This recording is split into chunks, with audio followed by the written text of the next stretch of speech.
अदिति के ऑफिस जाते ही रेहान ने मनोहर को कॉल करके कहा, हाँ मनोहर, वंश ने ही उसके लैपटॉप से क्लाइंट्स को धमकी भरे ईमेल्स किए थे।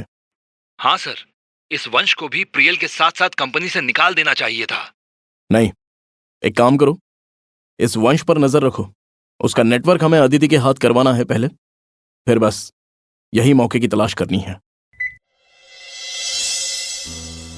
वहीं अदिति आज ऑफिस आई तो उसके चेहरे पर मुस्कान थी और वो सीधे मनोहर के ऑफिस में चली आई। उसने देखा ऑफिस में वंश भी बैठा हुआ है। वंश ने अदिति को मुस्कुराकर ग्रीट किया, लेकिन अदिति ने उसे इग्नोर कर दिया। अब त्यागी सर, मैंने क्लाइंट्स के साथ चल रही सिचुएशन को सॉर्ट आउट कर लिया है। सिचुएशन सॉर्ट आउट कर ली है मतलब? वंश, किसी ने मेरे खिलाफ साजिश की थी, लेकिन उसे ये नहीं पता मेरे वेल विशर भी हैं जो मुझ पर कभी भी आंच आने नहीं देंगे। ये सुनकर जहाँ एक तरफ वंश घबरा गया तो वहीं दूसरी तरफ मनोहर जानता था अदिति अपने किस वेल विशर की बात कर रही थी। गुड अदिति, मैं भी यही चाहता था। वैसे क्या बात की तुमने क्लाइंट से? अब सर, मैंने सच बता दिया कि मेरा अकाउंट हैक हो गया था और मैंने इसके लिए उन सबसे माफी मांग ली और फिर उनके साथ डील फिर से नेगोशिएट की। Now the situation is under control. ये सुनते ही वंश अंदर ही अंदर जल उठा। कितनी मेहनत की थी मैंने इस अदिति से प्रोजेक्ट हथियाने की, लेकिन पूरा प्लान चौपट हो गया। आखिर कौन मदद कर रहा है इसकी? सो अदिति, तुमने बेसिकली झूठ बोला। वंश, तुम्हें कैसे पता मेरा अकाउंट हैक नहीं हुआ था? अगर तुम्हें सच्चाई पता है तो तुम ही बता दो, क्लाइंट्स को गलत ईमेल कैसे गए? ये सुनते ही वंश का चेहरा पीला पड़ गया। अदिति, मुझे कैसे पता होगा, but I completely trust you. वंश के बदले बदले सुर देखकर अदिति का वंश पर शक और गहराने लगा और उसके चेहरे पर मुस्कान आ गई। लेकिन अगले ही पल उसकी मुस्कान गायब हो गई जब उसे संजना का कॉल आया। कितनी केयरलेस बेटी है तू। यहाँ तेरी माँ अस्पताल में दम तोड़ रही है और तू ऑफिस में आराम से बैठी चेयर तोड़ रही है। अदिति घबराते हुए, तुम हॉस्पिटल में माँ के पास क्या कर रही हो?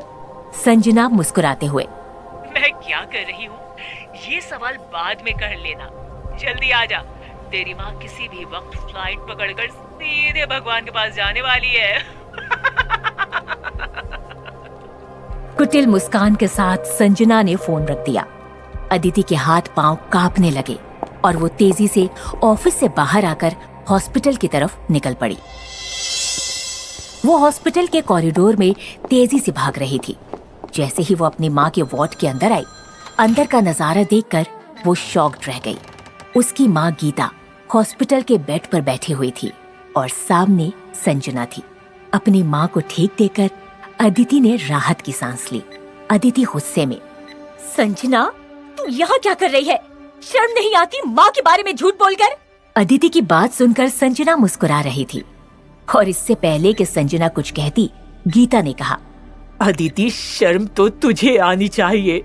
तूने शादी कर ली और मुझे बताया तक नहीं। अरे आंटी, बताती कैसे? सिंघानिया खानदान के सबसे लूजर, नाकारा और आवारा लड़के से शादी की है। अदिति, बताओ ना अपनी माँ को, कौन है तुम्हारा हस्बैंड? संजना को लगा था भले ही अदिति उसे रेहान का सच नहीं बता रही थी, लेकिन अपनी माँ के सामने रेहान का सच जरूर बताएगी। लेकिन उसे क्या पता था कि रेहान का सच खुद अदिति को भी नहीं पता था। अदिति गुस्से में, शट अप संजना, अपनी बकवास बंद करो। और माँ, मैं आपको सब बताने वाली थी, लेकिन अगर मैं बता देती तो शायद आप कभी ट्रीटमेंट के लिए राजी नहीं होती। माँ, ये संजना रेहान से शादी नहीं करना चाहती थी और रेहान से शादी करने के बदले इसने मुझे आपके ट्रीटमेंट के लिए पैसे ऑफर किए थे। मैंने बस आपकी जान बचाने के लिए रेहान से शादी कर ली। लेकिन माँ, रेहान बहुत अच्छा लड़का है। ये देखकर संजना तालियां बजाने लगी।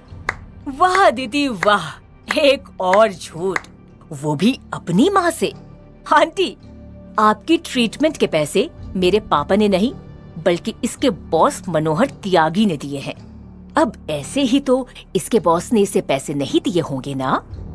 आंटी, पूछिए इससे, आपके इलाज के पैसे लेने के लिए इसने मनोहर त्यागी के साथ क्या किया? आखिर क्या रिश्ता है आपकी बेटी का उससे, वो भी शादी के बाद? संजना की बात सुनकर अदिति ऊपर से नीचे पूरी तरह हिल गई थी। उसे अपने कानों पर यकीन करना मुश्किल हो रहा था कि संजना उसे उसकी माँ के सामने इस तरह जलील करेगी। अदिति गुस्से में, संजना बहुत हुआ तुम्हारा, निकलो यहाँ से। संजना मुस्कुराते हुए, आंटी आप भी जानती हैं मेरी माँ के होते हुए पापा आपके ट्रीटमेंट के लिए कभी पैसे नहीं देंगे। पूछो इससे कि इसके हस्बैंड रेहान के होते हुए मनोहर त्यागी ने आपके इलाज के लिए पैसे क्यों दिए? संजना ने अपनी बात पूरी की भी नहीं थी कि अदिति ने उसके मुंह पर दरवाजा बंद कर दिया। गीता ने रोते हुए कहा, अदिति, क्या ये लड़की सच कह रही है? माँ ये बिना सर पैर की बातें कर रही है। तो बता क्यों नहीं देती तेरा मनोहर त्यागी से क्या रिश्ता है? क्यों तूने उससे मेरे इलाज के लिए पैसे लिए? इससे अच्छा तो मैं मर क्यों नहीं गई? गीता छाती पीट कर जोर जोर से रोने लगी। अदिति इस वक्त हेल्पलेस महसूस कर रही थी। उसे समझ ही नहीं आ रहा था कि वो क्या कहकर अपनी माँ को शांत कराए।